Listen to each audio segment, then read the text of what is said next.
Baseball is dead. Rest in peace. It's a Monday. It's almost Thanksgiving. It's Thanksgiving week, right? Yeah, fuck. Sure Thursday. is. Shit. Sure is. Damn. What are you thankful for, Dallas? Fucking everything. The discourse. Cocksucker. Sorry, that's a poor way to start the.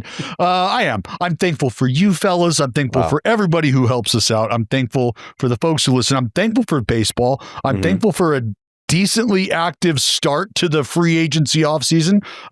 Things are moving around. I'm thankful for a lot. Yeah, I guess we have a lot to be thankful for around these parts. Justin Havens, what are you thankful for? Oh, I'm thankful for the Rangers and Mets wanting to shift around some money. Yeah. We'll swap. I'm a sucker for a 1-for-1. Hell yeah. Well, doesn't it open itself up to just be talked about or looked at? Like, because what you want at the very end of it is to be a good old-fashioned baseball trade, right? That's what you're looking for. Yeah. He can help you. He can help us. You need this from him. We need this from him. It's great, right? I mean, it's the cost-effective move, I think, for both teams looking to go in their directions that they're like. It just, it makes sense. It makes sense. The 1-for-1 big contract trades, the fun part for me is figuring out the why, because on the surface level, it's like, okay, Nimmo's still got some pop, good player, not great player, like good player.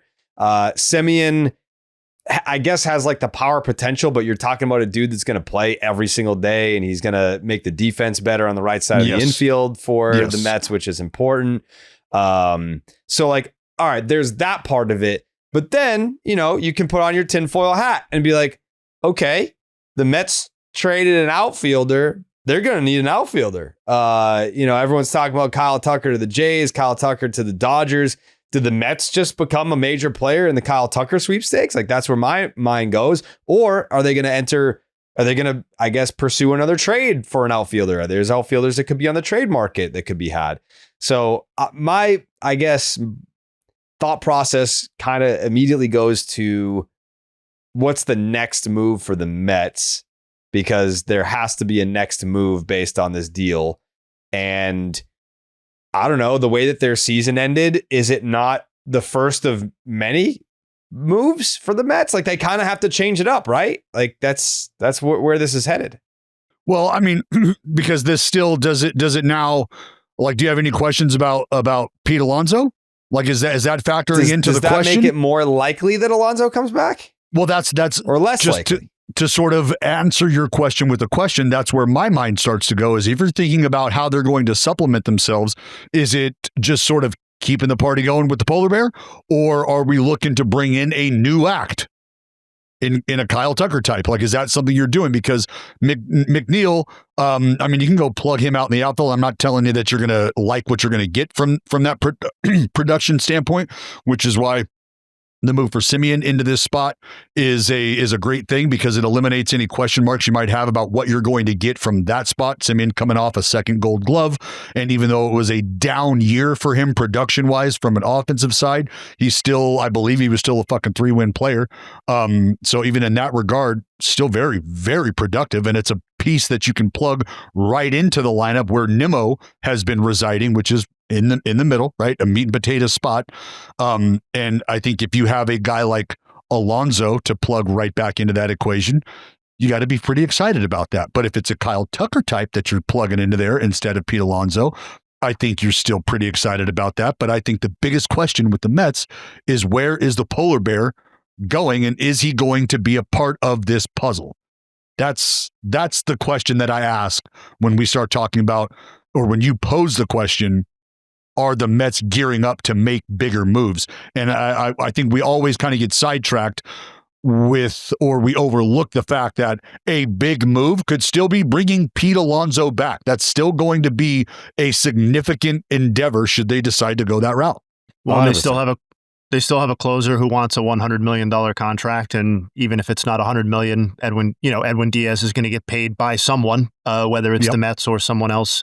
I'm 100% with Jared's initial point about the love of the 1-for-1, because there's nowhere to hide on a deal like this, right? Like there's no prospect coming in 3 years that you can, hey, forget about this. We got this, and the money, while it is interesting, it's not like one team is unloading $75 million or getting off of $20 million in one season, right? It's kind of like a shifting around, a little bit less over the next 2 years for the Rangers, a little bit less over the long term for the Mets. I do think the roster implications are interesting too, because having committed so long term to Juan Soto, and the decline of Brandon Nimmo's defense, which coincided with the decline of his sprint speed, which the Athletic had a cool chart on. And I think there is reason to be alarmed. That probably impacted their thinking on this trade, that being under long-term big money deals to two corner outfielders when they had the infield issues that they could address with this deal. Like, I think it makes a lot of sense from that perspective. I know they're selling it as a defense first trade from Semien, a stabilization of that position. And I do think there's sense there. I think the obvious thing is that both of these players are, though, pretty clearly on the decline, right? So while it's an interesting one-for-one swap, I think the point that you guys have made about what comes next, where is the money allotted, how is the corner outfield position filled for the Mets, is a really intriguing, probably more intriguing than what actually these two contribute on the field in 2026. I mean, like, you could say that they're on the decline from their primes, yes, but Nimmo is still a pretty damn good player, like above a league average bat. For sure. Like, also, he at the time longest tenured player for the Mets. I know that. Well, he's been in that organization for 15 years, something around there, right? Yeah, like I know, like I'm sure non-Met fans, when you think about the Mets, you think about Pete Alonso as being the guy, but no, Brandon Nimmo came up in 2016 as a 23-year-old, and I mean he's been a staple. I think I don't know what it is about Brandon Nimmo. He's kind of just like, if you're not paying attention to the Mets on a day-to-day basis, you wouldn't maybe realize that he's been a very much an above average player for a long time. How impactful he's been for them. Yeah, like, because they have stuff, like they've got Soto, they had Alonso for all those years. They brought in Francisco Lindor, like he was the star. Like Brandon Nimmo was never the star of the Mets, but he's got some 5-win seasons, some 4-win seasons, like a couple 4-win seasons.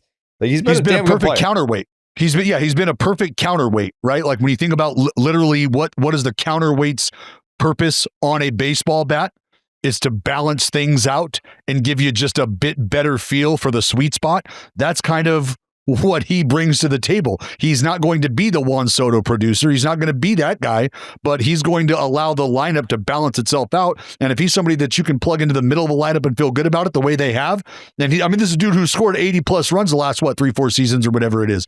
So 20, getting on 20 base, 20 plus jacks the last 3, and 10 seasons of a 124 OPS plus for the Mets. Like, sign me up for that. Like that's a hell of a decade of baseball. For sure. And they got great value out of him while he was there. But if you're David Stearns and you're looking at the roster moving forward and how does this team project and how does he project, a lot of the seasons that we're talking about right now were as a center fielder. And he's just no longer that moving forward and wasn't that last year. So there's no disputing that he is an above average player. And I think the Rangers can expect him to be that in 2026. But I think it made sense moving him given that what the specific needs of the Mets are and their roster in 2026. Dallas, Semien very well. Do you think last season was an aberration from an offensive standpoint, or do you think it's kind of, this is what it's going to be moving forward? I was thinking about that, and I know that Semien's a dude who will just absolutely, unless he wakes up with both legs off of his body, it's a really, really tall task to get him to reel it in, slow it down, not play through some things. And I think there's a lot of merit to why maybe he did not have as productive as a season as he could have. And I think from a just not feeling great perspective, that has a lot to do with it. Semien will never tell you that, and that's what we all know about him. And I think that's, again, part of what you love about him, because he posts and he answers the bell. So yeah, I do think that there's going to be there is definitely room for bounce back in terms of what he brings to the table power wise. But that's where I say, I think it's okay to be able to sort of fall back on what he's also going to bring to the table defensively. But from an offensive perspective, I think across the board, you're looking at, as I said, probably his worst season in a season where he's netting 400 or 500 plus plate appearances. Like that. It is what it is. So yeah, I would like to think that there's going to be a bounce back, because there's definitely still, in my opinion, 25, 30 plus homer potential. Yeah, I was,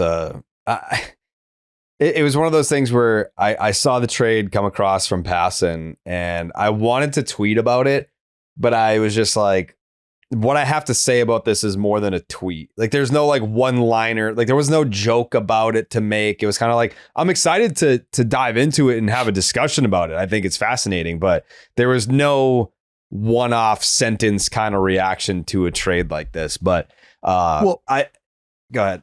Well, I was just going to say, I think Jayhay started to touch on it, and it's just, it might be a minor movement of equity, a minor movement of money around. But when you start to talk about freeing up some flexibility on a year-to-year basis with a lower AAV, that I think can point to signs of a team starting to, or being willing to entertain how to supplement things in the near future. And I think that's a good sign. I think the other element that comes out of a trade like this is a name that was mentioned quite a bit in terms of the hot stove and potential trade target, Corey Seager. I think this probably means he's not going anywhere. If you trade Semien, you're not going to then trade Seager, no? Well, so it's interesting. And is this I don't want to call it a hot take, but is this Adolis Garcia, non-tendered. Jonah Heim, non-tendered. Semien just got traded. That's half of your $500 million infield gone. Now, what sort of restructuring of the roster are the Rangers looking to do? And is Corey Seager a guy that you can build around at this point, or continue to build around at this point? Or is he a guy that you think, maybe he might be somebody that can really net us a potential reset that we're looking for? And is the answer not both? That's why I think I posed the question, is because I think you can conceivably go either direction with that, but it's a matter of how aggressive the Rangers. Is it tough to say that I feel like the Rangers are closer to being able to start a reset and get back to a place of competitiveness, as opposed to just sticking with Seager and then trying to find pieces to plug in around him at this point? If you trade, like, it's a slippery slope. You trade Seager, you might as well trade Eovaldi. You trade Eovaldi, sure. It just keeps going down the line. It keeps going. It's got to stop somewhere. You're not going to strip it down to the studs. Jayhay, how would you handle this situation? I think this is a fascinating secondary question because I can see it from, like, the problem with Corey Seager right now at his age with his contract is that he means so much to the Rangers, right? He's their most important position player. Right now, you could argue Wyatt Langford in the future, whatever. Right now, Corey Seager is their most important. But he's owed almost $190 million over the next 6 years, which is his age 32 season on, right? So you're already talking about a very limited scope of teams that are going to be in a Corey Seager market at that money. You add in the age factor to that, and then, so what return are we really talking about here? Are we talking about a decent prospect package with financial relief? Are we and then you start to ask the question, which I think maybe the Rangers had to start asking themselves if they really dangled Corey Seager out there and found the responses wanting a little bit, was, is this even worth, is this worth doing? We're a real team. We can pay Corey Seager if we need to. Are we just better doing that instead of taking this package that's not, especially if we can get this Semien swap done, cut whatever it was, $13-14 million in expected salary with Garcia and Heim in 2026. I would not move Corey Seager just to move Corey Seager. And I think you're right about the slippery slope too. It feels like they're in a very weird spot where they have some exceptionally old players who are still really, really high performing in general, but are also, in the case of Seager and DeGrom, owed an enormous amount of money with sketchy injury histories. And it's just like, where exactly do you go with those players? I think right now I ride it out with Seager. I probably do too. Yeah, I probably do too. I think they've done enough payroll shedding to kind of be like, all right, if we want to go out and sign someone of value, we can do that now instead of just completely blowing the doors off this thing and starting over. It's like, there's a reason why Seager is so sought after. It's because when he's healthy, he's still really good. It's just obviously there's health concerns there. 5-6 win player. Right. And I know we were all enamored with the Mariners postseason run. And if we're picking right now, I would pick the Mariners to win the division in the AL West in 2026. But I think we've seen it with, that is not my pick. Okay. I'm just saying if I was forced to pick a thing I didn't prepare to pick. But I think what we've learned with the AL West is that it's usually open for, it feels more open for business than it has at any point since the Astros put their stranglehold on it. And I don't think the Rangers are going to bounce back and win the division, but I don't think they are so far gone from being a decent, good team that, to your point earlier, all of these guys must go almost regardless of what the return is prospect-wise. Yeah. It is interesting. I don't know. I don't envy the position of the Texas Rangers in order to put a winning team on the field next year. Like, they're not, let's face it, they're not a desired location unless you have a Nathan Eovaldi situation where he's like, all right, if all offers are equal, I want to go home. Like, it's not like I want to go where I have the best chance to win a World Series. It's I want to go back to Texas because I live there. When they signed Seager and when they signed Semien and built that huge middle infield there, they had to offer top dollar. Like, they are one of those teams that kind of like the Pittsburgh Pirates are fancying themselves these days is, yeah, sure. Like, we're in the Kyle Schwarber sweepstakes, but they have to acknowledge that we have to be the top bid by a decent gap to get the player. Like, that's kind of what the Rangers have been. For sure. And we also have to acknowledge this is the deal that they made. This is the deal with the devil that the Rangers made when they made the acquisitions and paid the money that they did to get the players that they did. And to their credit, it fucking worked, man. They won a World Series, right? They got what they came for, but this is the payment part, right? This is the pain. You are going to incur some level of pain with Corey Seager moving forward. You got off of Semien, but you now owe Brandon Nimmo quite a bit of money still. Adolis Garcia declined. Like, the DeGrom thing is going to come home. Like, this is what they paid for. And like, I think you were saying, I don't think you said you feel badly for them, but it's a weird spot to be in. I don't envy the position. Yeah, you don't envy them. Like, in a way, I envy them because you know what? They fucking had one shot at winning the World Series in this decade-long stretch, and they did. And they fucking won it. And they won it. And they have never been close in any other year. Like, I tweeted something, 9 seasons. 9 seasons. They had one winning season, and it was the year they won the World Series. And does that counterbalance the bad luck that they experienced in 10 and 11 and all of that? Yeah, probably so. Like, I'm not saying it's not deserved, but like, I mean, they took a swing at it with Seager, the $500 million infield, DeGrom. Let's fucking go. They won it. Okay, now we figure it out. Yeah, and I think if you go that route, if you just think about it as, if you're rolling the dice and you find yourself every decade picking your spot, so to speak, and landing on it. Yeah, hell yeah. You take that. You not take one a decade if you're a franchise? Take one a decade? Fuck yeah, you do. And it was an out of nowhere title, but a lot of people were saying on Twitter, like, and that's what made it so special. I fucking completely agree. I think it feels very special the way that happened for the Rangers, and that it was out of nowhere, so to speak, with what's happened before and since doesn't diminish how cool it was. It's just now you got to figure things out. Yeah. I think the only part that sucks if you're a Ranger fan is like how much Adolis Garcia fell off after the World Series. You know, like that was Swiftly. A dude that he was socking home runs at such a historic pace during that World Series run. And people forget he got hurt in that World Series. Like he couldn't return and play. And they still won. But the fall off since that time, going from one of the scariest right-handed hitters in the American League to non-tendered within 2 years, that's, I don't know if there's an organization out there that's kind of like, licking their lips being like, we could fix him. Like that's someone like our ball. What, the fucking A's? You think the A's are going to fix Adolis Garcia? Well, you said fix. And I think you guys have had enough conversations with guys like Lawrence Butler. You've had enough conversations now with guys like Brent Rooker. There's been a name that has been consistently brought up in those conversations. His name is Darren Bush, a.k.a. the Hitting Whisperer. And I would have full and complete and total confidence that Bushy would be able to connect and I think get Adolis back to a place where he is competitive day in and day out, or at least has a really good feel for the approach that has netted him the attention that he, I think, has deserved at times. So, yeah, and I think if you're talking to a hitter who wants to roll the dice and take a chance of trying to dwarf a minor league ballpark, well, there's only one team that offers that. No. Well, now. There's only one team now. Yeah. Yeah.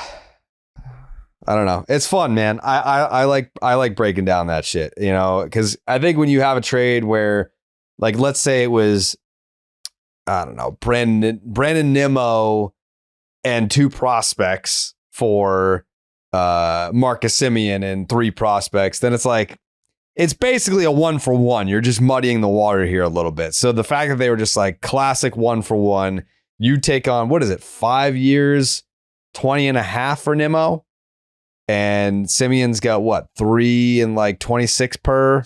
Yeah, it's like 72 total. Yeah, love that. Let's see what happens. If you're a Mets fan, I mean, should I call Clem? Why not?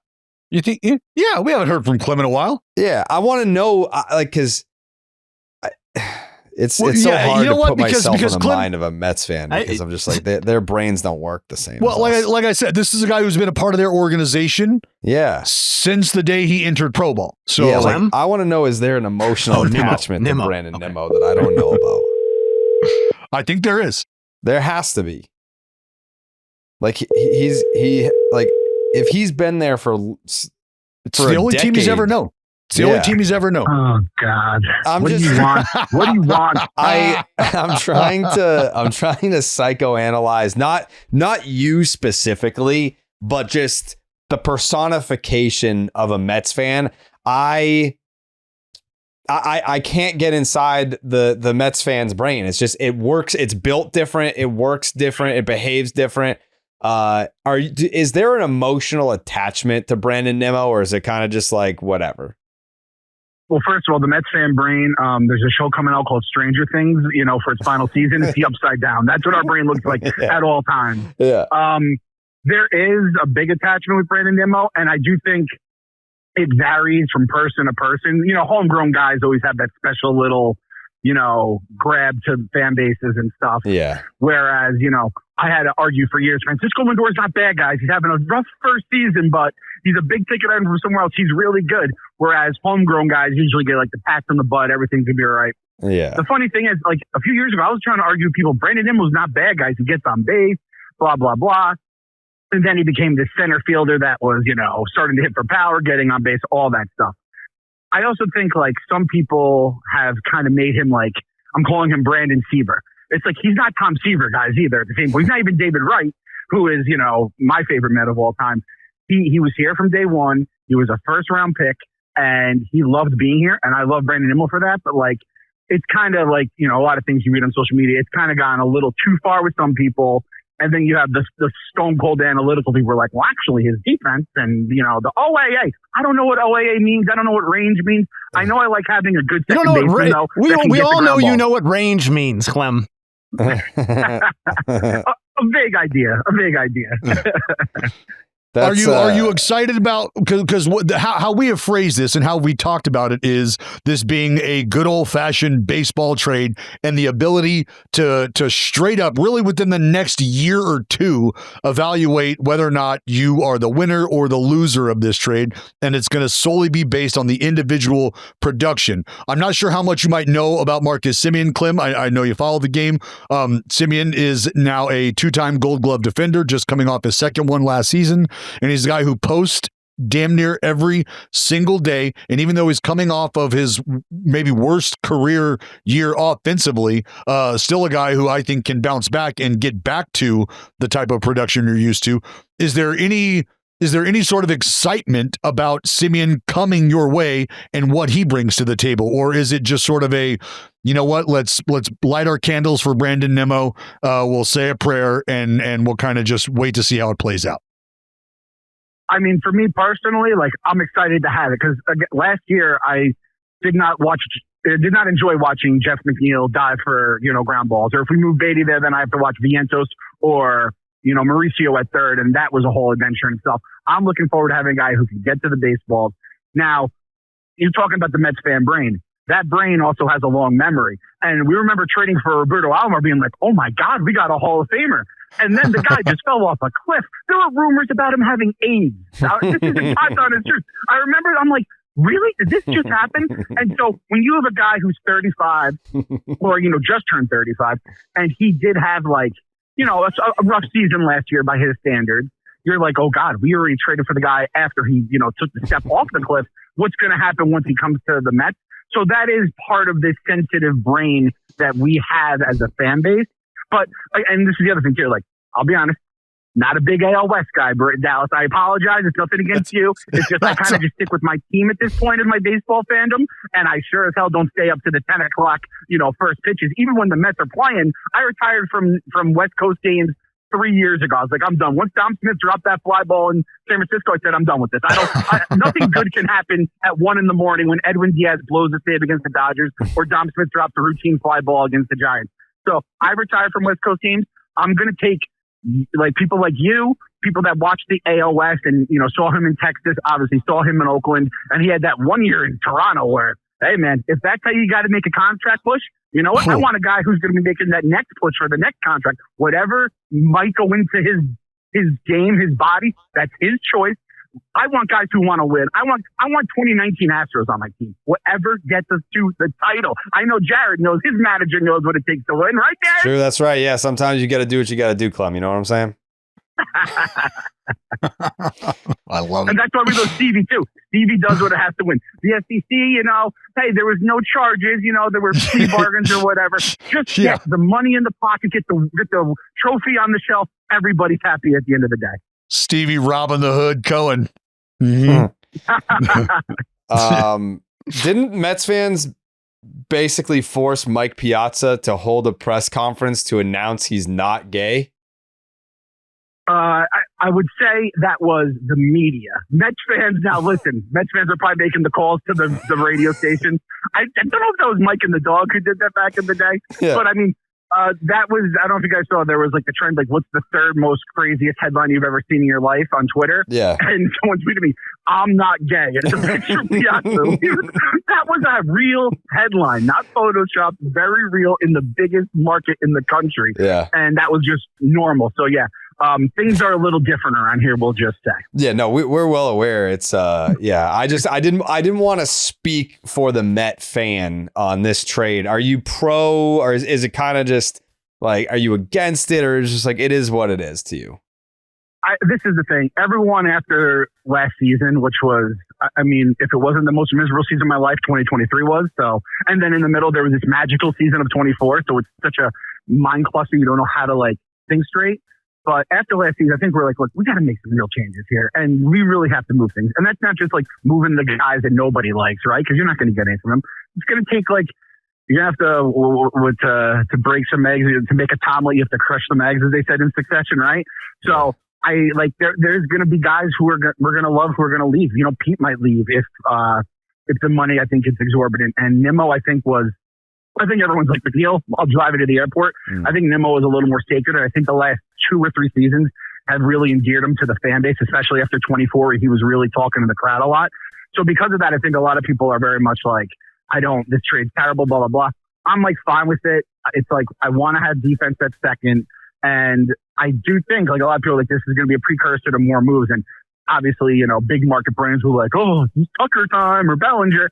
I think there's going to be trades. I think there's going to be signings. And I think filling a corner outfield spot might be a little easier than filling, second base. It's just kind of a weird, I think they were kind of in a weird spot. I think the Rangers wanted a little more offense. We wanted a little more defense. And I think we traded I don't know if problems is the word, but none of these deals people weren't jumping to trade for Brandon Nimmo, I don't imagine. He had a no trade clause. His contract goes for like another 5 years. It's good money. And he's showing signs himself of like, like everyone's telling me Marcus Semien has no pop. Like Marcus Semien was hitting 40 home runs. Like he hits bombs too. Granted, he's older now and that's not going to probably go up to that level. But Nimmo, I think his career high is like 24, 25. So he's not exactly this bash brother. So I'm fine with it. Now, this is Stern's team. And you know what? It might not look great. Everyone looks at those Brewers teams like, all right, third in the NL Central. And then here we are, 100-win Brewers going to the playoffs, right? So just like, get me there, Stearns. I don't care how you do. You have my vote of confidence. I don't care how I get to October, Jared.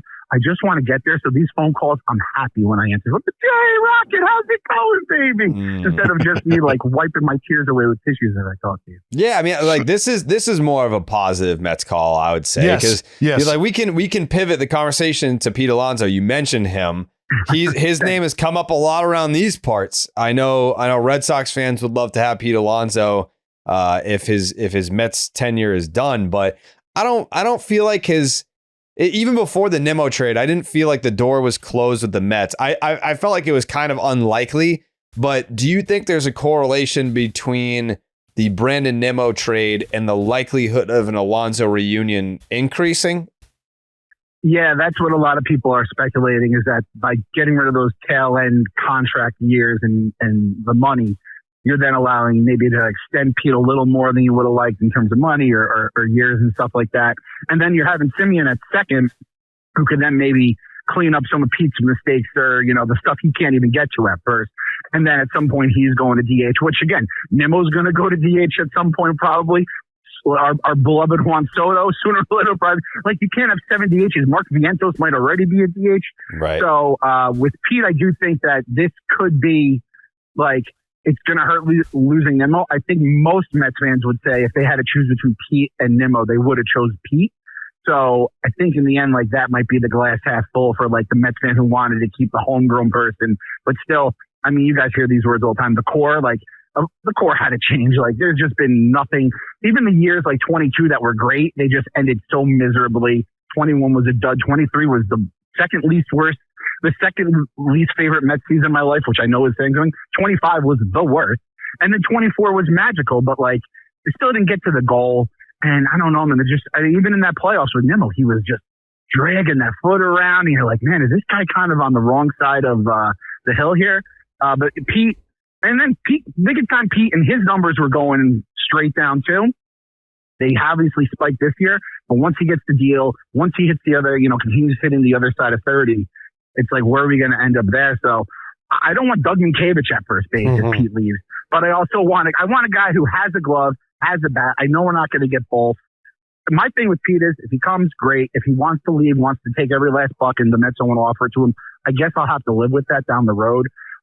Just don't let him go to the Yankees or the Phillies. That's all that's honestly where I'm at, Jared. You guys take him in Boston, I'll live with it. Again, Met Sox connection is a real thing in my mind. It is. But it's I think there is a chance Pete comes back. Hopefully Diaz too, because the 9th inning is a place of terrors for us Mets fans. And for the first time in forever, we didn't have to live those nightmares very often with Edwin Diaz in the 9th. Last thing is not a question. It's a compliment. I just want to say when Clem comes on this show, I pretty much never give him a heads up that I'm going to call him. And the segments with him are probably the most polished and professional and informative out of anyone that we ever tap on the shoulder for impromptu segments. He's not a dipshit. He cares. He's a great fan. He understands baseball. Yeah. He fucking cares. That's all you're asking for. Somebody who gives a shit and cares. He does. And I know that. I know that he does. And I care about him. I appreciate that, Rocket. It's been years I've been carrying KFC on our show. I have all these, Mets fans who are so passionate or just data-driven. I have to be the rational one, the adult in the room. Yeah. The dad that's grabbing the steering wheel. I can't see an inch in front of the car in a snowstorm, but I have to keep a brave face for everyone else. So that's what I'm just trying to do here for my fellow Mets fans. We're going to be all right. 26, World Series, cake and punch at the parade. We're going to be eating, drinking, celebrating, champagne on the floats, grimace tattoos for all. Dallas, you can even choose where it goes. That's not true, but I still mean I'm going to get that tattoo, my friend. I promise. I just saw this before we let you go. I saw this tweet just came in. Asked if re-signing Pete Alonso and Edwin Diaz and acquiring top flight outfielder is realistic for the Mets. David Stearns replied, "Sure." He added that Steve Cohen remains committed to spending what's necessary. Quote, "I think anything would be realistic right now." Is that bullshit? Do you take that at face value? Like what's your response to sure? Sure is that's David Stern saying over my dead body if it was my choice. But this is a marriage, and I'd say Uncle Stevie is the rich uncle who likes to spend, and we'll say David Stearns is like the frugal aunt who likes to, maybe re-gift stuff for Christmas and stuff to save a couple bucks. That's not Uncle Stevie's way. So it's a very unique marriage in that sense. So it's, money ball with money. We're going to see if it works. We've been hearing that for decades now. And it's a very unique marriage. I think David Stearns would have probably ripped a whole bunch of stuff out already if he didn't have the wallet that Steve has. But yeah, I do think, there is a chance they go after a Bellinger, a Tucker, if the money lines up, but I'm not like holding my breath over that at all. So it should be. And this is also the other thing that Mets fans are on now. When I get a text message and I can just see it's like a Passan tweet, but I don't know what it says, you just hold your breath when you click it. You're like, here we go. So like when you said that, I was like, my heart like skipped 3 beats. I'm sorry. I hate to do that to you. Nothing like it, Rocket. I hate to do that to you. I refuse to be the increase in your blood pressure, but best of luck to the Mets the rest of the offseason. I'm looking for, we will be interlinked here because I am sort of invested now in the Pete Alonso sweepstakes. I would hate to take him from you if you really, really want him, but if you're okay with it, then I would like to have him if you don't mind. But we'll cross that bridge when we get there. Yeah, again, I love Pete. He's our big dumb meathead. We love him since day one as well. It's just I can't even get mad at him right now if he wants to take the best deal, and if it's too exorbitant, it's absolutely going to stink. But again, it's going to stink a lot less if it's just not in the Bronx or Philadelphia. Yeah. So I'm coming to grips. So you know how it is. You start coming to grips with losing some of your guys at some point. Yeah. And he's kind of, I think, the most likely one that we could lose because of that. Yeah, it's sad. All right, we got to believe the name of the podcast. Check out Clem, KFC. You're not going to get a better collection of Mets psychopaths. So we'll talk to you soon, Clem, especially when Pete Alonso signs with the Red Sox. Yeah, exactly. Make sure to get me so when the misery hurts the most, just, out of the blue. All right, boys. Good luck. May everyone's hot stoves stay warm the rest of this holiday season. You guys be good. You as well. That's Clem. Okay. He's the best. You know what else is the best, though? The Underdog Fantasy app. Yeah. Underdog Fantasy is the easiest place to play fantasy sports. Playing their pick'em game is as simple as selecting higher or lower on player stats. You can make entries across all baseball, which you really can't right now because they're not playing baseball, or you can mix and match across your other favorite sports. You could win up to 100 times your money, and it's a ton of fun. Make sure you sign up with the promo code Jared. That's Jared to get up to $1,000 in bonus cash and a special pick on Underdog. That's Underdog Fantasy, promo code Jared. I threw that tweet out yesterday, Jayhay. Did you see the stream tweet? Brother, I supported you with a retweet. Of course I saw it. It's beautiful. Did you see I made a Twitter account for Just the Nuts? No, I didn't. That I missed. Mm-hmm. It's just like a placeholder right now. It's not super dressed up. There's no content on it yet. But I wanted I was redoing my Twitter profile, and I wanted the stream to be represented in what it is that I do. So I made a Twitter JTN clips. Oh, nice. It follows me. That's cool. I'll follow it back. Yeah. Oh, that makes sense because I'm in the profile. JTN clips. For Twitter? And Instagram. Twitter and Instagram. Nice header. Yeah. Yeah. So it's for right now, it's just so that we have the account. No, that's great. Yeah, because I tweeted yesterday I really want to do these throwback watch-alongs, and people really seem to be into it, over 350 responses to it. Pretty cool. So, yeah, I would like to get going on that maybe next week, maybe after the Thanksgiving holiday week. Not to put you on the spot, but did the responses conjure up a game? Like, do you have you mentally settled on a game that you want to do based on the responses? I don't want to know. I like just tell me what we're watching and I'm there. All right, I'll talk to Jake about it then. Yeah, like I mean, there's just so many great games that I think that if there's one game, it's just like, I don't know who the audience is for this game. You know what I'm saying? Sure. This game, the Steve Bartman game, I would love to watch unfold in real time because I don't think I was watching it in real time, but Cubs fans are not going to watch that. There's no Marlins fans. So we're going to try to get, I guess, a bunch of neutral baseball fans for that rewatch. But like that would be fascinating to me to kind of watch it unfold. That game piques my interest too, because we focus on the Bartman stuff and we tend to ignore all of the other reasons that the Cubs found themselves in that situation and that kind of stuff. And I'd be interested. Like I said last time, it's just the cadence of the things that happen. I think I personally know that I don't remember them accurately or have a clear picture. I really want to watch. I really, really want to watch the Eric Gregg game. Yes. I really want to watch that. And for people like, if you're hearing me say that and you're like, what's he talking about? Perfect. Don't look it up. Please, please. I don't please know restrain. What's that? I don't know what that is. Really? Are you serious? Eric Gregg? Yeah. I mean, you do know. You will when you see it. You will when you see it. But Okay. I've done this a few times, like late in the season when, and this was when we were allowed to bring up more than just fucking 1.5 guys on the 40-man this year.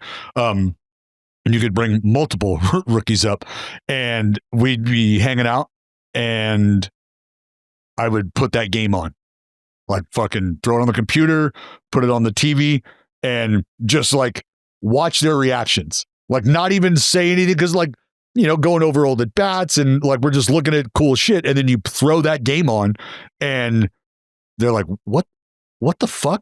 Like, what is going on? What's happening? Is this real? Like, it's incredible to see the reaction. I thoroughly enjoy it. So, if you are hearing this, please don't look it up. Just roll with us. When we throw that bad boy on, be ready. I think something that we should do is maybe put together, and I know, Jared, you said you don't want to know, but like putting together a schedule. I mean, is that something that we should be able to do? Put together like, hey, here's the games that we're going to watch. Catch us today. We're watching this. Catch us tomorrow. We're watching this. Like, I think that's something we should think about. Yeah, definitely. Yeah, I'm all in on that. I mean, I think that we should pick some, but also have some that are completely random. Like, you know, if there's like a random drawing, kind of how like I had we used to do it for the Red Sox lottery where we had like a list numbered and then we did like the ping pong balls. So then it's like, all right, 39. What's 39? Oh, 39 is Kerry Wood's 20 strikeout game. All right, cool. We're watching that. Jake, we should just take the top 25 or top whatever number, put them in the thing that Jared's talking about or a version of that and just fucking spit it out. Yeah. Dude, I got a fucking little, like a bingo wheel thing, like to get the balls. Yeah. Want to do that? Dude, maybe can we pick it on Wednesday for next week? Yeah, why not? Yeah. All done. That'll be my job today. All right. Fuck yeah. Yeah, right on that. Sweet. Hey, you guys ready for a, we're going to try this out. Try what out? Let's call it, you guys ready for a new segment? Sure. Let's call it Upside Down. And I want to take a look at the non-tender list and see who has the best upside, do you think, from top to bottom to be impactful. Get your dirty little dick beaters off your computer and just take a look at the names of the list. We're talking Adolis Garcia, Jonah Heim, Alec Manoah, Nathaniel Lowe, Mike Talkman, Evan Phillips, Mark Leiter Jr., Scott Efros, and Christopher Morel. These are all guys that have, what's that? I think it's Nathaniel Lowe. So you're going Nathaniel Lowe. You think Nathaniel Lowe, out of everybody on this list, has the potential greatest upside to sort of be plugged and play, to be plugged and perform. Yeah, I mean, like, what was I don't know offhand And like, obviously he had a down year offensively this past year, but like, this is a dude that can play a good first base and is a well above league average bat when he's right. I think he was just on a shit team with the Nats, and like he hit for the Red Sox. Like he turned it on once he was in a winning environment. I think if like a contender picked up Nathaniel Lowe, then yeah, you're talking about a guy that can make an impact for you. See, I was feeling like a guy that would be a sleeper on this list is Mike Tauchman. Like, not a name I think that's going to jump out at you initially, but I think given a situation where he's allowed to sort of just blend in and kind of, as we say, Homer Simpson his way into the lineup, like just kind of back into it. Maybe you don't really see him visibly at first glance, but he can sort of be, maybe a poor man's counterbalance to a lineup, as we referred to Nimmo and his situation with the Mets. But I think Tauchman's a guy. I think Garcia is the name that really jumps out at you off this list because of what he represents when he's right. And because it was such a drastic decline, what we saw last season, I think you hope for him, if you're a suitor, that he gets back to anything like that. Because if he is, we're talking about a dude who's got 40 homer potential when things are right? 25, 30 homer potential, hit 39 one year. Like that's something that I think you would love to be able to try to squeeze back out of him. And then I thought about Alek Manoah. Because I mean, look, there's at what price tag? Where is this take going? No, I'm just saying, at what price tag would you take an Alek Manoah and think, all right, this is what we're going to get, and be happy with it? Like, he's not coming. I mean, this is not going to be a costly move at all. This could be something where if he can recapture and get anywhere near what you saw a couple years ago, you would be excited about. So am I telling you this is going to be a guy about him for the next 5 years until I know, but MLB if you're a team that is looking he's retired from baseball, like, and I say this, like, again, the Athletics come to mind, and it's That's not that they would identify him as somebody who could get you over the hump at all, but hey, is this a place to get cheap productivity? Your pitching what about staff Manoah? How many innings do you how many innings do you think Alek Manoah logs next year in the big leagues? If he's in the big leagues, I don't think any in the big leagues. None. It depends. Tell me what organization. For the A's, 0. I mean, well, actually, no. You guys are cheap as fuck. You'd throw them out there and let them get a 5.63 ERA and be like, well, at least it's a warm body.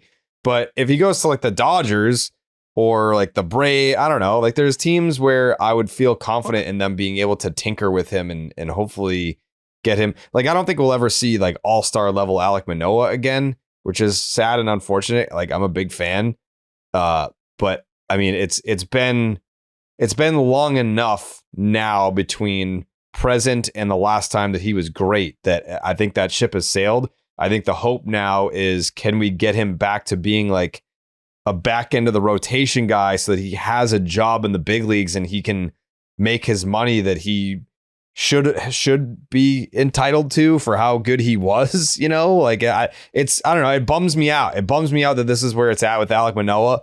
Like when I saw the announcement or like the report that he had gotten non-tendered by the Braves, I was like, didn't even know he was with the Braves. Like, didn't even know that was a thing.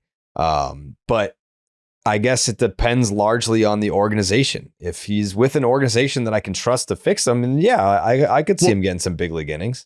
But then that's where you're asking an organization that is probably spoken for in terms of reinforcements. Yeah, like the Dodgers don't have the space or that's my point. And so would they even be entertaining or interested in entertaining a reclamation project, or do they feel like, hey, as far as our baseline level of talent that we're willing to take on right now, like we feel pretty good about that. We're not really interested in trying to bring along an Alek Manoah right now. We don't need to do that. Yeah. Jayhay, who screams out reclamation project organization? The Rockies? I'm glad Oh, for Manoah? No, not if he wants to get his career back on track. Yeah, I know. Like, I'd rather go pitch in the Frontier League. Yeah. No, I don't. Honestly, man, I don't know. It's going to be a minor league deal, it feels like to me. And what we saw, admittedly, it's not like I watched his minor league. His stuff did not play up the last time that he, last year with the Braves. There's a reason he was non-tendered. I am closer to you, I think, Jared, that we're going to be saying this for the rest of his career, as opposed to me having any real confidence that Manoah is going to refine himself. But that being said, he is the only person on this list. The level that he has established in his career is higher than anybody else on this list, unless you want to give Adolis Garcia credit for the ALCS MVP, and then I get that that's a higher achievement. But Manoah's full season is the best full season probably that anybody on this list has achieved in their major league careers, and that alone is something that people can point to until he retires. Well, you're talking about Rookie of the Year, top 10 finish. Yeah, it's a top 10 Rookie of the Year finish, his rookie year. Great season. This guy was top 5 in the Cy Young Award, right? Third. It's just years, and it's just years behind us at this point, right? And that's the only issue. And so you might even be able to look at it and go, okay, coming off an injury and dealing what he dealt with, working his way back. Is there a chance at? I mean, how old is he? 27, 28, somewhere around there. So, do you give him a couple years worth of runway to try to get himself back? And, that just depending on what organization you are, the length of the runway is going to be different, but he'll be 28 in January. There you go. 28 in January. So yeah, Jay, did you say who was your guy? Jayhay, I know you didn't. Yeah. I don't think you got to it. No. Yeah. So I started off saying I misinterpreted where Jared was going with the question. I think the guy for me is Christopher Morel. Because really? I can, yes. And the chances of it ever working are very low. And I'm not trying to say that it is anything other than that, but I can at least with him point to one. I mean, he's got more than one skill, but he has one signature thing that I can point to where if you can get it on track, it is the most valuable thing in the sport, and that's power. He's got the bat speed, and it's elite. And I know when he left the Cubs and went to the Rays, the joke was that, oh my God, they sent him to the Rays. Christopher Morel is going to be unlocked. And in fact, he was much worse with the Rays than he was with the Cubs. So sometimes it's not how you expect, and I don't expect him to be good. But I can at least dream on the idea that if this clicks, it plays. And I don't know, for some of these other guys, I just don't think that if we're talking about ceiling, they just don't have what he has, in my opinion. So he would be my pick. When he makes contact with the ball, it goes far and it goes hard. When he does. No, yeah, it's a huge problem. It's a huge problem. Adolis Garcia. Yeah. Well, and I would even, Jonah Heim, I don't know that he's a guy that's going to be able to get slated in behind the plate for 130, 140 games. That's probably not the case. But a guy who provides power or potential power from both sides of the plate, also a commodity that I think teams would like to have.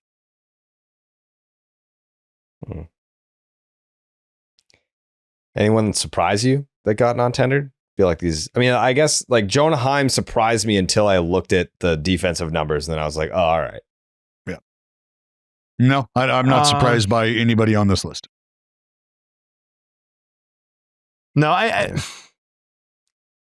no, I guess not. It was surprising to see that the Rangers non-tendered Adolis Garcia because of the name and the connection from the World Series run. But then you just look at the numbers and you're like, yeah, that is a guy who typically would get non-tendered by anybody. So anyways. How good can you be? Oh, damn. It's my pleasure to announce this year's NL Cy Young Award winner. My Cy Young Award winner. Oh, man. The hype has been building. I've been very excited to talk about this. Obviously, we delayed it from Thursday for good reason, because Thursday was a meaty, delicious podcast. If you haven't checked out the Corbin Carroll interview, go do that. The 1993 MVP. So the winners, this is fun because it's right at the cusp of when I started being aware, really paying attention to baseball. Obviously, I wasn't into the stats, but I was starting to get into the players. I was 8 years old at the time.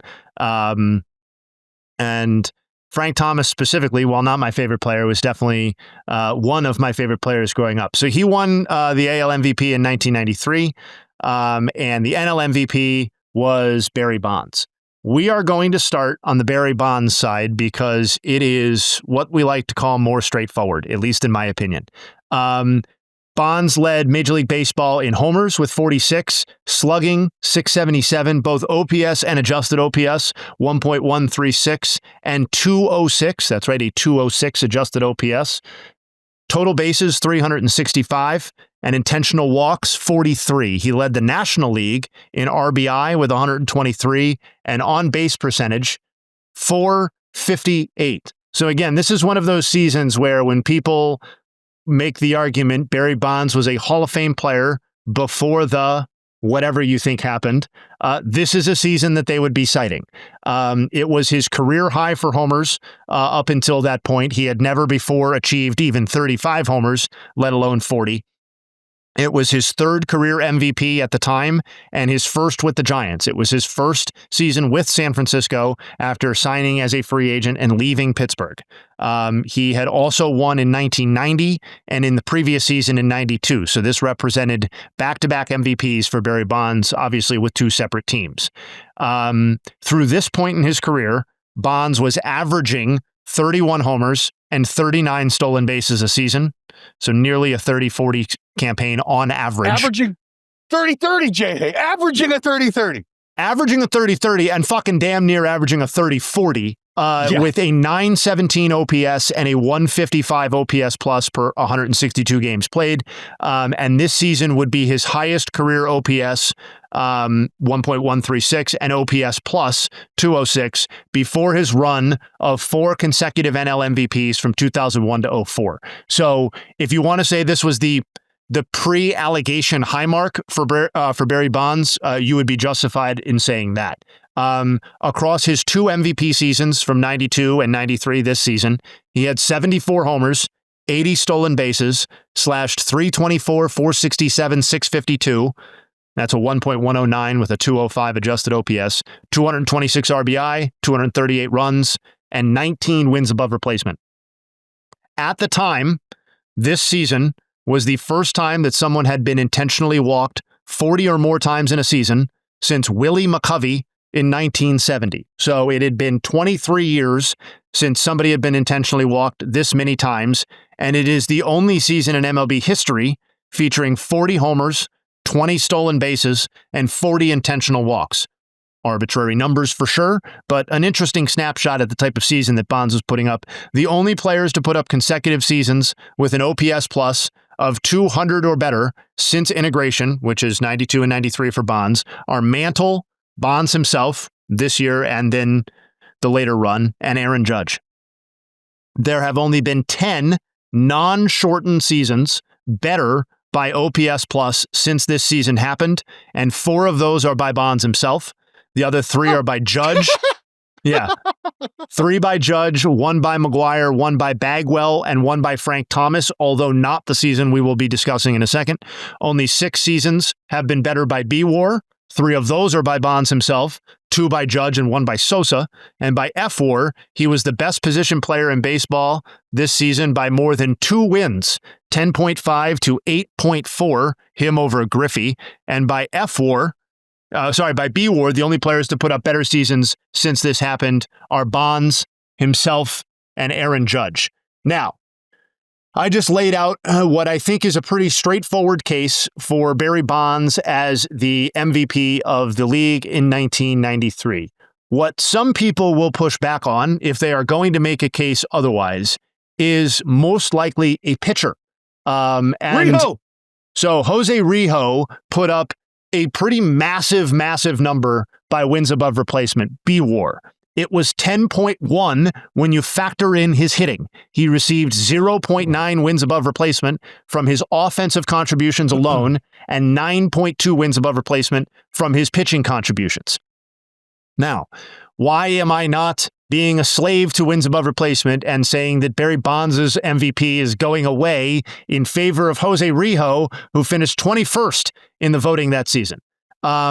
It's because I'm no idiot, unfortunately, and I'm not a slave to wins above replacement. While B-War viewed Rijo's season as marginally more valuable, and I do mean marginally more valuable than Barry Bonds', F-War did not view it that way at all, and in fact had Rijo like 3 full runs lower than B-War did. Now, I'm not trying to say that Jose Rijo did not have an excellent season, but I think an objective look at the season that he produced would make anyone feel more comfortable with the F-War number than the B-War number. He had a 2.48 ERA in 257 and a third innings pitched with an NL leading 227 strikeouts. That is an extremely good season.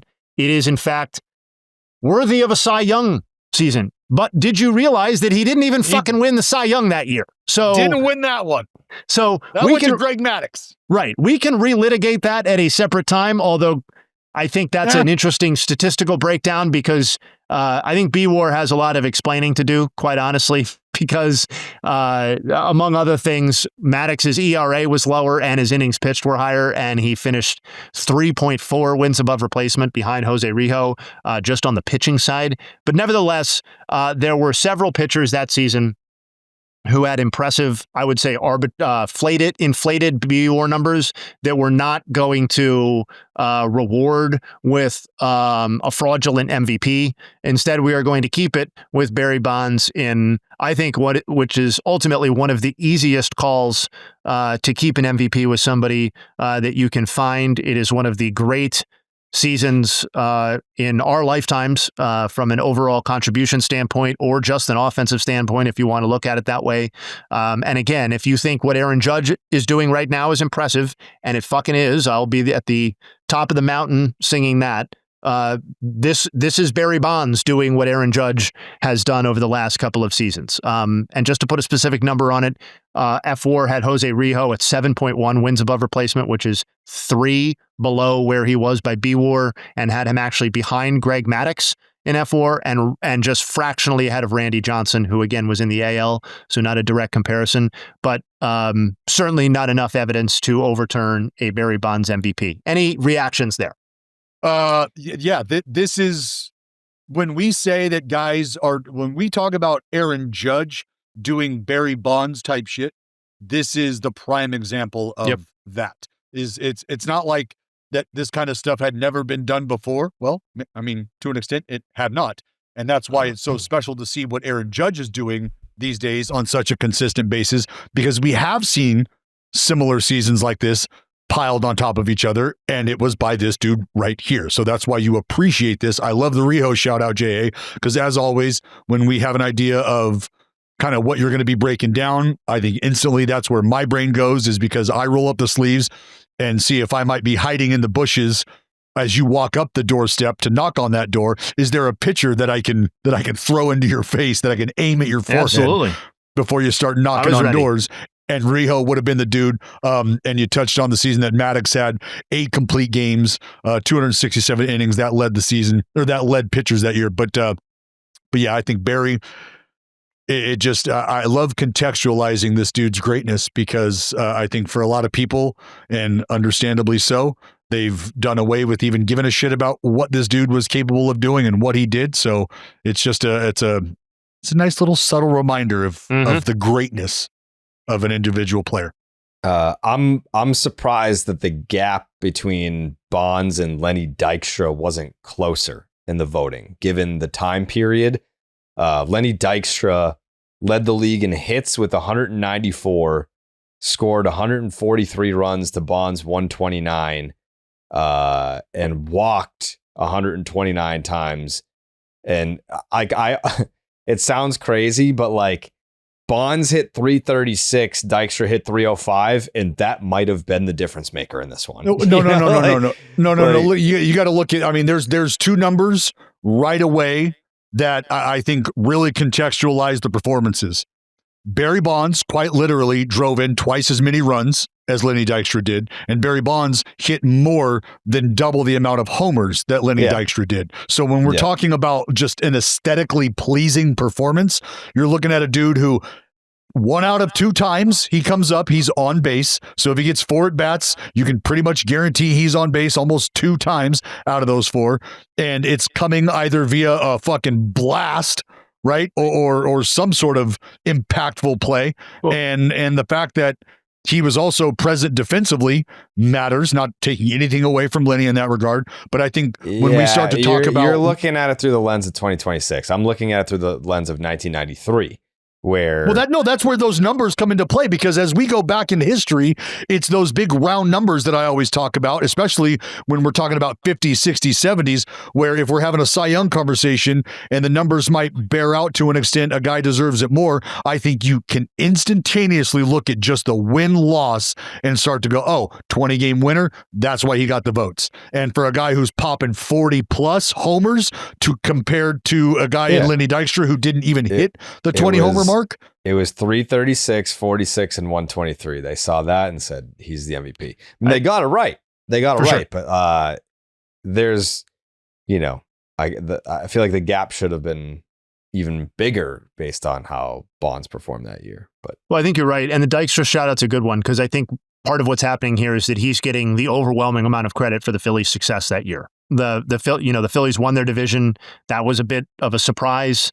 And while he was the best, he was the best offensive player on the Phillies, but it wasn't so large of a gap that it probably warranted finishing second in the MVP when Kruk finished 16th and Darren Dalton finished 7th, with comparably valuable seasons by those guys. But I think that's what's happening there. And, in addition to Dykstra, just quickly call out that Andres Galarraga hit 370 this season in Colorado and finished 10th in the voting. A guy hit 370 and finished 10th in the voting.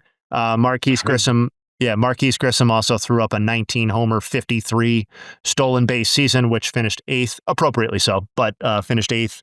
And Mike Piazza with the Dodgers registered a 35-homer, 932 OPS season at catcher. All right, over to the AL, because it's a little bit more nuanced over there. We've got Frank Thomas winning the award unanimously, it's worth noting. So we are putting up for relitigation a unanimous MVP. The people who finished right behind him... Be really mad about this, by the way. Well, you know what? We'll see how it goes. No, spoiler alert, we're definitely taking it. Paul Molitor and John Olerud finished second and third, both Blue Jays that season. Juan Gonzalez, Ken Griffey Jr. rounded out the top 5. So some context that I think is important. The White Sox improved from, and this is Frank Thomas, obviously, improved from third place and 86 wins in 1992 to first place and 94 wins in 1993. It was the first time winning the division, which was the AL West at the time, since 1983. So a full decade had passed since the last time the White Sox won the division, and it was only the second division title that they had won since 1960. So putting yourself in that headspace, very rare event for the Chicago White Sox. The Blue Jays were already the reigning World Series champions, had been to the ALCS or later 3 times in 4 seasons before 1993. So this was, in the modern context, something of a juggernaut, something of a dynastic-looking unit.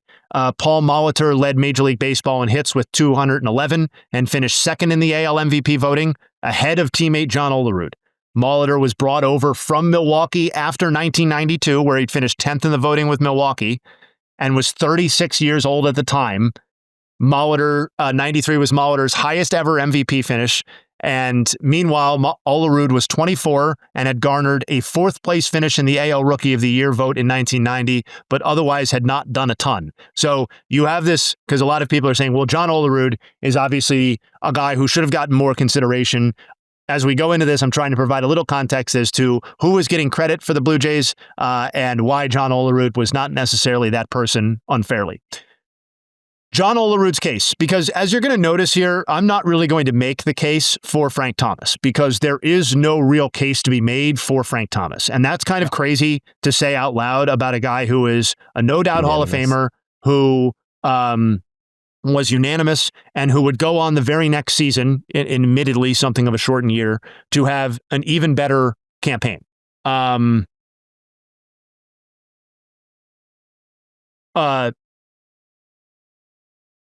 led Major League Baseball in doubles with 54, on base percentage 473, and led the AL in batting average at 363. His OPS and OPS plus 1.072 and 186 were also the best in the AL, and he led the AL in intentional walks, 33. Obviously, we just talked about how Bonds had 40 plus. Some context. The last first baseman to put up a 186 OPS plus or better in a non-shortened season was Albert Pujols in 2009. Okay, so this is not something that happens a lot in our lifetime. The only first basemen to do it in our lifetimes are Pujols, Thome, Giambi, McGuire, Bagwell, and Thomas, obviously in addition to Olerud. The only instances since 1950 of a player having an OPS plus that high in a season with 25 or fewer homers is John Olerud in 1993 and George Brett in 1980. It's worth noting that Brett won the MVP in that 1980 season that we're talking about.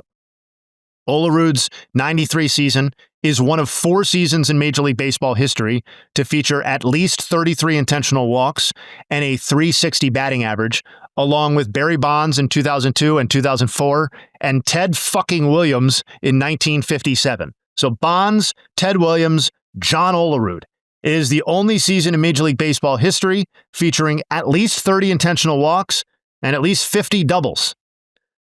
Olerud had an 825 OPS in 1992, the year prior, and an 804 cumulative OPS across 4 seasons and about 1,500 plate appearances prior to 1993. He had never hit 20 homers in a season prior to 93. So this is, in the classic definition, a breakout.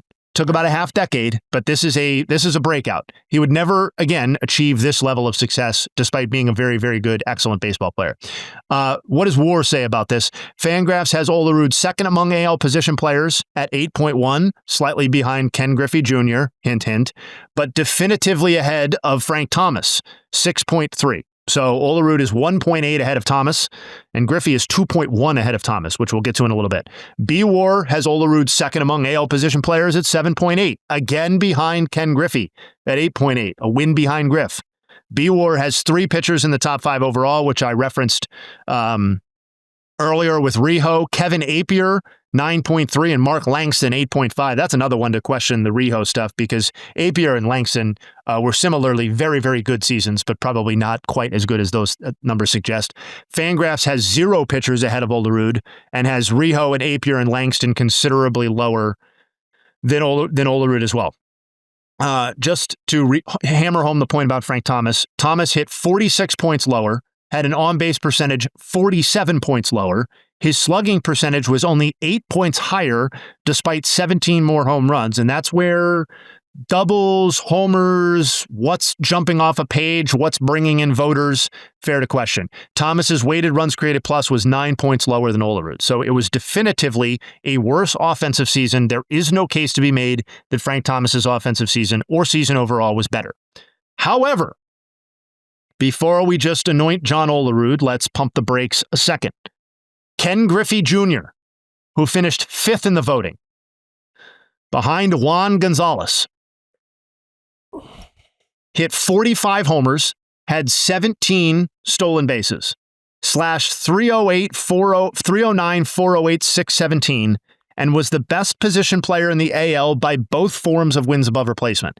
At the time, it was the first season featuring a 300 batting average, 400 on base percentage, and 600 slugging percentage out of a center fielder since Fred Lynn in 1979. Jared, do you remember what Fred Lynn did in 1979? What did he win? I mean, he won the MVP. He won the MVP. Yes, he did. And the only players in the AL or the NL who had done that since integration were Lynn, Mays, Mantle, and Duke Snider. Only Judge, Trout, Jim Edmonds, Brian Giles, and Griffey again in 1994 have done it since Griffey did it in 93. He became the first player, aged 23 or younger, yes, that's how young in Griffey's career we're still at this point, age 23 or younger, to post a 300, 400, 600 season at the time, since Mickey Mantle had done so in 1955, and he became the youngest player ever with a 45 homer, 15 stolen base season, and the first to do so regardless of age at the time since Willie Mays had done so in 1964. The Mariners finished 12 games back of the White Sox, Thomas's team, and fourth in the AL West, although they improved by 18 games from the season prior. Griffey jumped from 27 homers and an 896 OPS to 45 homers and a 1.205 OPS from 92 to 93 after finishing 17th in the MVP voting in 92. This marked his fourth straight Gold Glove and second career Silver Slugger. So, putting Frank Thomas aside, the decision, as far as I'm concerned, is clearly between John Olerud and Ken Griffey Jr. And while I think this is a pretty classic case of either of these options would have been better than the guy who unanimously won it, I am going to buck social media's suggestion, or the overwhelming favorite on social media to be awarded this, and I am going to award Ken Griffey Jr. Wow. The Most Valuable Player Award for the 1993 season. Why am I doing this? Well, wins above replacement says he was the best player. We can start there. Now, you're not a slave to wins above replacement. No, I just heard that. That's where you're starting. I know. I'm not a slave to it. Shackled to that sumbitch. Well, no. I'm not a slave to it. We're taking the MVP away from Frank Thomas, and we're considering a first baseman who had a superior season to the one Frank Thomas did, or a center fielder who had a similarly valuable offensive season by my mind. Now, let's put ourselves in 2025. Would you guys, and I'm looking at you really, Mr. Braden, okay? Because you play center field? Would you be more likely to vote for a first baseman who put up a 1.075 OPS, or would you be more likely to vote for a center fielder, a Gold Glove winning center fielder who put up a 1.025 OPS? 50 points of OPS is going to outweigh first base and center field for you? I don't know. That is a tough one coming off this whole Cal Raleigh, Aaron Judge thing, don't you think? Well, yeah, but again, that's where you were asking me to take the modern day approach to this when I was just told. But that's what I'm doing. When Jared just said, no, you're not thinking about it from the context now of you're trying to escape 1993. responsibility. I got you pinned down so hard. Because now you got, if it's not the 50 plus points of OPS that separates them, then you could go with the damn near 70 points of OBP that separates them, or the damn near 60 points of the batting average that separates them. You're talking about a guy who had 2 less RBI in Olerud to Griffey with 20 plus homers that separates them. So you said it yourself. I mean, John Olerud hit for a better average, was on base at a significantly higher clip. The power productivity is negligible in terms of the disparity between the two. You can point and circle your round number of 45 homers and to Olerud's 24, but outside of that, if this, and we know at this time, this was an offensive-driven award typically, there you go. Because they haven't even begun to wrap their head around how to value a defensive effort on the diamond at this point in time. They have no idea how to do that here. Their calculator doesn't have that button yet. It's a shame to hear Dallas just turning his That's back why I put the helmet on early. That goes to John Olerud. Up the middle. But I'm not the one knocking on doors. He certainly would have been a fine pick. And I think ultimately what's important is that it's not with Frank Thomas. No disrespect intended to the Big Hurt. He'll take it that way. Yeah, when he listens to this, he will probably not be super thrilled. But no, I do think, and this is not the overwhelming, this is the last thing I'll say, this is not the overwhelming reason for doing any of this, in the sense that I'm really doing anything. But I do think place in history, how it fits within the fabric and the narrative of baseball through the years. I think Ken Griffey Jr. having a second MVP and maybe one on a more appropriate timeline than when he ended up winning one, which was not until his age 27 season in 1997. I think that probably makes a lot of sense for baseball history, and I'm very comfortable awarding the Gold Glove caliber center fielder the MVP, despite John Olerud's incredible, very, very unique offensive season. Wow. Bonds and Griff. I mean, that's Pretty classic sweet. childhood stuff, man. That is. Fact. Yeah. Fact. Wow. What timing by me with this shirt today? You knew what was up. I did not think that you were going to go this route. I'm happy about it. Does Jay, does the extra MVP get him the 100% vote? No, because it doesn't change what happens after that, right? It doesn't. And I think that has more to do with the fact of when he came up for a vote as anything else. Because I think if Griffey's resume came up for a vote now, with his level of popularity transferred to the modern voting kind of era, I think he would be one of those guys that we would say would threaten the voting record or would have been one of the first to get 100% or whatever. Yeah. I mean, what did he get? Didn't he break the record? Didn't he break Seaver's record for highest percentage? Yeah, he got 99.3. Yeah. That's very good, obviously. Sure. Yeah. Wow.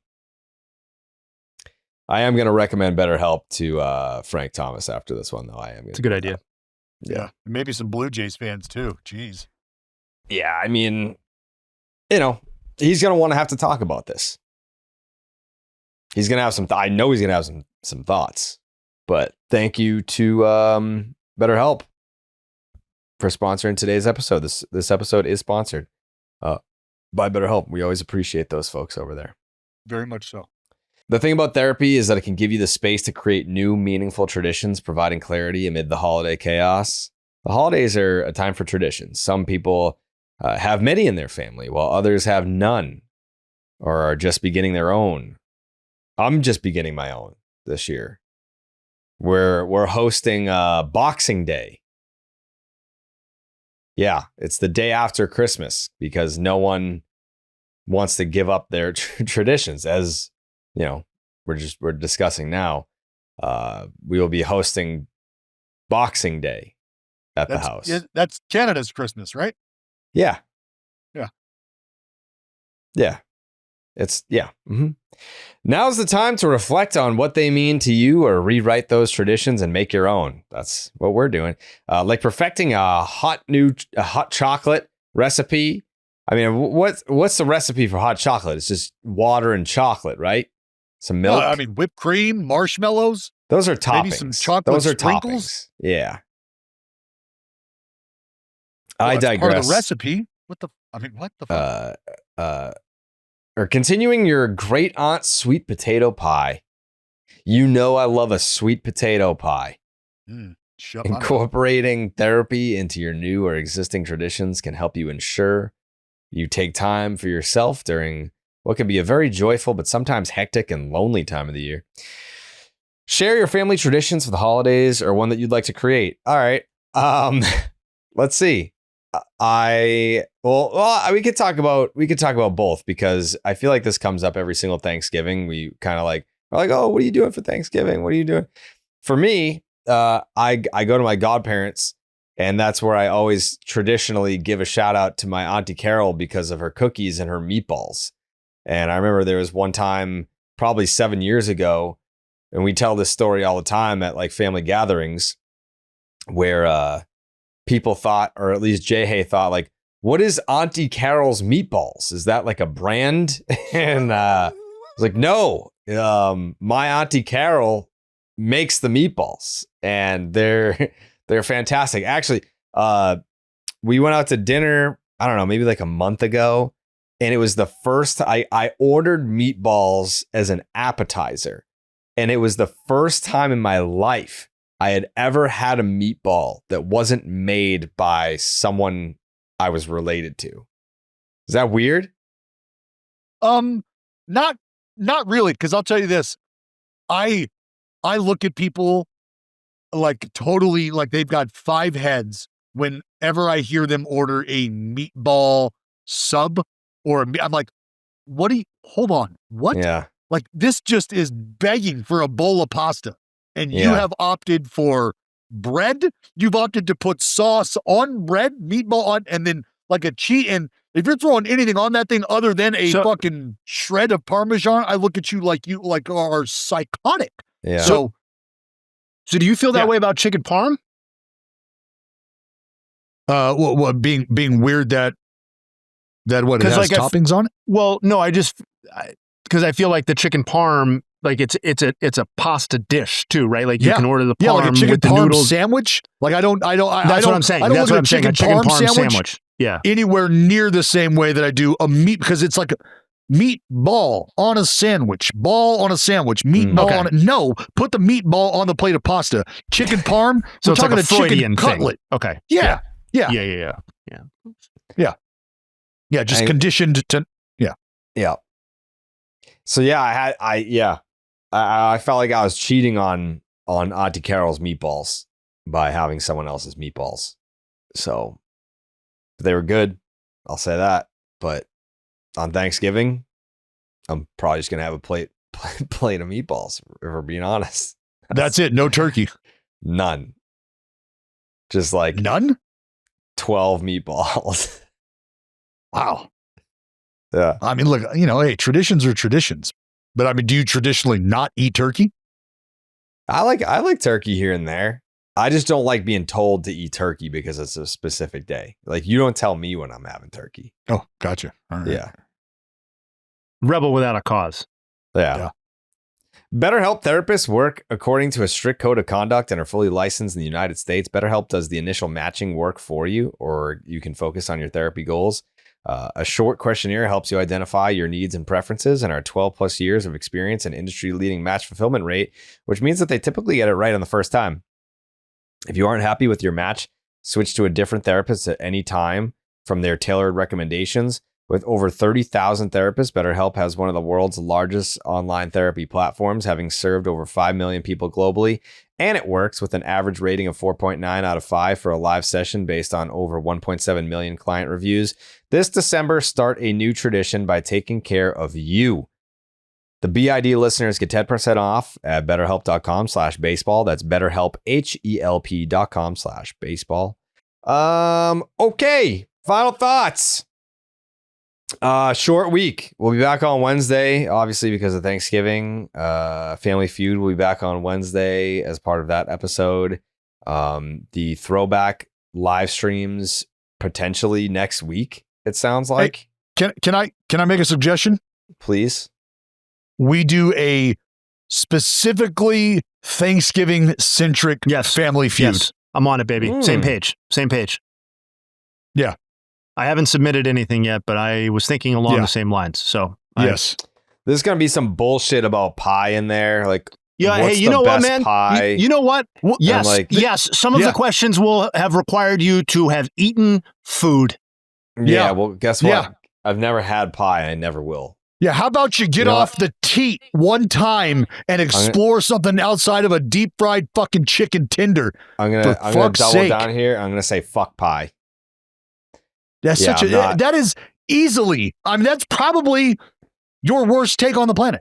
No, I've got some bad ones, but I've just never had pie. I'm not a pie guy, It's a pie in the sky idea that I would have pie.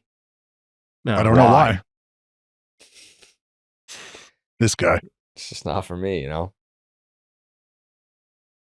It's just loser behavior. Nope. Disagree. Yeah. So overruled. That's atrocity. Yeah. It's an atrocity. You ever watch American Pie? Yeah. Oh. Yeah.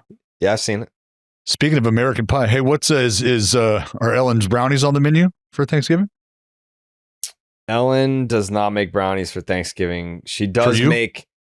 She makes chocolate cookies that, this is when I get fluffy. This is like we're entering like the fluffy vortex where I'm going to be fighting out of this in February. You know what I mean? Does she make pudding?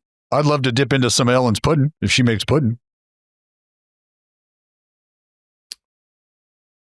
Why would she make pudding on Thanksgiving? I don't know. I'm just asking. You said it was cookies. Is that like a thing that people make Thanksgiving pudding? Sure. Figgy pudding? Bring me some figgy pudding. Bring me some figgy pudding.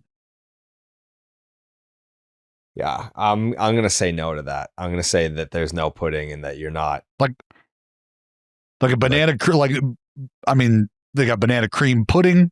to go with the banana cream pie. They got chocolate pudding to go with the banana cream pie. They got the banana cream pudding to go with the chocolate pie. Like there's so many different combos. Yeah, like I said, I'm going to say no to the pudding. Yeah, I'm going to go chocolate cookies and whatnot. And you want to give us a midsection side profile shot? Just post that on the gram or something so we can judge kind of how your eating season's going. I'm going good right now. I'm just saying, like, this is when it starts. This is when the downfall starts. The Thanksgiving, Christmas Eve, Boxing Day. Like, there's gonna be. Yeah, especially throwing Boxing Day into the mix now. That's just another one. Yeah. It's just another hurdle. It's another hurdle for me from a diet perspective. I'm the heaviest that I've ever been right now, but like in a healthy way. Like I'm not fat, but I will be in January. Holidays are coming. Yeah, the holidays are going to beat me down. Yeah. Like I'm trying to get to 200 pounds. No fucking problem after the holidays, but I'm just going to be a fucking tubby. I'm going to be the tubbiest guy you've ever seen. Yeah, that's straight Maurice Jones-Drew territory. 5'8", fucking 200 bills. Buddy, that is you get a little wrecking ball. I'm 5'10" and 3/4. You might be the only fire hydrant in Saugus at that point. I'm not 5'8". Last time I was 5'8", I was in 3rd grade. Yeah. Get it right. Bald fucking idiot. Little arms. Stout little fella. You're like a thick IPA version of a human. Jayhay, it's okay to laugh. It's not funny, Jayhay. That's why he's not laughing. No one else is laughing besides you. Good for you. Great for me. I can't wait to eat the cookies. Yeah, I'm excited about it. All this talk about meatballs got me wanting to order some meatballs. Go get your meatballs. I'm about to go absolutely mangle some chorizo and egg burritos right now. All right, you do that. Jayhay, any nugs? Yeah, I'm going to make Dallas wait a few minutes. We put out some hot and fresh non-tenders. Oh, wow. What a wordsmith. Thank you. Alek Manoah, the only pitchers in the live ball era to have 30 or more hit by pitches across their age 23 to 24 seasons are Don Drysdale in 60 to 61 and Manoah from 21 to 22. Adolis Garcia, 164 batters received at least 150 plate appearances with 2 outs last season. Of that group, Garcia's 225 WOBA was the 4th worst, ahead of only Patrick Bailey, Max Kepler, and Michael Conforto. Jonah Heim, of the 215 batters with at least 100 plate appearances with runners in scoring position last season, Heim's 483 OPS was the 2nd worst, ahead of only Nicky Pickett, Nick Allen at 481. Nathaniel Lowe, of the 64 batters in MLB who received at least 170 plate appearances against left-handed pitchers in 2025, his 504 OPS was the lowest. Mike Tauchman, through July, he had an 844 OPS. August and September, 627 OPS. Evan Phillips, he's gone from a 114 to a 205 to a 362. Obviously, he's injured. Mark Leiter Jr., of the 260 Major League Baseball pitchers who logged at least 40 innings pitched in 24 and 40 innings pitched in 25. Leiter's year-over-year drop in strikeout rate, nearly 9%, was the 5th largest. Troubling. And Christopher Morel, of the 117 batters who received at least 500 plate appearances in 24 and 300 plate appearances in 25, his year-over-year increase in strikeout rate, 9.7%, was the 2nd largest. Only Tyler Stevenson had a larger K rate increase. And those are the Nugs. Thank you, Justin Havens. Any final thoughts, anybody? I laughed out loud. Obviously, you can see it on the video when Clem said that things got so bad with Roberto Alomar that people were saying he had AIDS. Yeah, that was not because AIDS ready. is funny, but because I think I remember that happening because I was tuned in because Cleveland had traded Roberto Alomar, and I was like, oh, fuck. And then he immediately became terrible. He went from an MVP candidate to almost unplayably bad overnight, it felt like. And AIDS was brought up. And didn't like, no, he, the spitting thing happened. He got sued. Yeah. Like it was, yeah. Yeah. I did not have that coming out of Clem's mouth at 9:30 in the morning. So I too was taken aback by that. I just got to put specific numbers to it. I'll use my final thoughts on this. In 2001, Roberto Alomar in his age 33 season hit 336, 415, 541 as a Gold Glove winning second baseman. That's a 956 OPS and 150 OPS plus. He finished fourth in the MVP, 20 homers, 30 stolen bases, 100 plus RBI and 100 plus runs. He had made the All-Star team every single season from 1990 through 2001, the season I just talked about. He gets traded to the Mets in 2002. He has a 708 OPS with a 90 OPS plus, 11 homers, and 0.6 wins above replacement. Never makes another All-Star team again in his career. Wow. All right. Short week. Back on Wednesday. Talking meatballs and pie and pudding and everything in between. Can't wait. Meatball. Pitch a meatball. Wow.